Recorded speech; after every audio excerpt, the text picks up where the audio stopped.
दोस्तों, आज के समय में कमाई तो बढ़ रही है, लेकिन जेब पर महंगाई का बोझ भी बढ़ता जा रहा है। अब ऐसे में कोई भी देश हो, टैक्स तभी भरता है जब सरकार का खजाना खाली हो जाता है या फिर टैक्स चोरी करने वालों की संख्या ज्यादा हो जाती है। लेकिन फिर ऐसे में सोचने वाली बात यह है कि आखिर हमारे देश में ऐसा क्या हो गया कि आटा, दाल और चावल, इन सभी चीजों पर टैक्स लगा दिया गया, और वो भी एक हीरे से ज्यादा। यह बात सुनकर शायद आपको भी हैरानी हो रही होगी, लेकिन यह बात सच है। तो आज की इस वीडियो में हम आपको यही बताने वाले हैं कि अनाज पर इतना टैक्स क्यों लगाया जा रहा है, जिसमें आटे के ऊपर हीरे से भी ज्यादा टैक्स लगा दिया।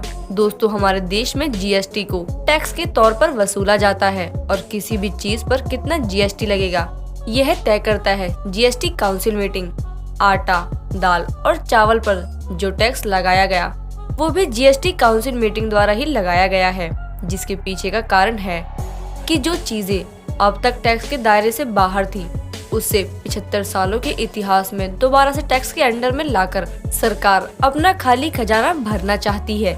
जिसमें जीएसटी काउंसिल ने फैसला लिया है कि आटा, दाल, चावल, दूध, दही, लस्सी, छाछ और मछली, यह सभी अगर सील पैक में बिक रहे हैं तो इन पर 5% टैक्स लगेगा, यानी कि जीएसटी लगेगा। एक और बात, यह टैक्स खास तौर पर रिटेल के कस्टमर के लिए ही है।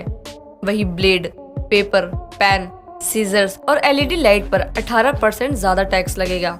इसके अलावा अगर आप हॉस्पिटल में एडमिट होते हैं और अगर उस हॉस्पिटल का एक दिन का चार्ज 5,000 रुपए से ज्यादा है तो आपको 5% टैक्स देना पड़ेगा। वहीं एक होटल के कमरे का किराया अगर 1,000 रुपए पर डे है तो आपको उस पर भी 12% का टैक्स देना पड़ेगा। वहीं आपको यह बात जानकर हैरानी होगी कि हीरा, जो कि बेशकीमती है, जिसकी रिंग पहनने की चाहत हर एक महिला के मन में होती है, उस बेशकीमती हीरे पर बस 1.5% का टैक्स लगता है। इसी के साथ आपको यह बात जानकर भी हैरानी होगी कि साल 2020 में हमारे देश के हीरा कारोबारियों में 12 करोड़ डॉलर का कर्ज भी था। इसमें से ज्यादातर कर्ज ऐसे भी थे जिसके वापस मिलने की उम्मीद बैंक छोड़ चुके हैं। अब क्योंकि हीरा बिके या ना बिके, लेकिन अनाज तो जरूर ही बिकेगा, इसीलिए इससे अच्छा उपाय सरकार को अपना खजाना भरने के लिए नहीं सूझा। तभी तो ऐसा पहली बार हुआ है कि जीएसटी काउंसिल ने महंगाई के दौर में अपने फैसले से महंगाई और भी ज्यादा बढ़ा दी है। अब सोचने वाली बात यह है कि अनाज पर ही टैक्स क्यों लग रहा है,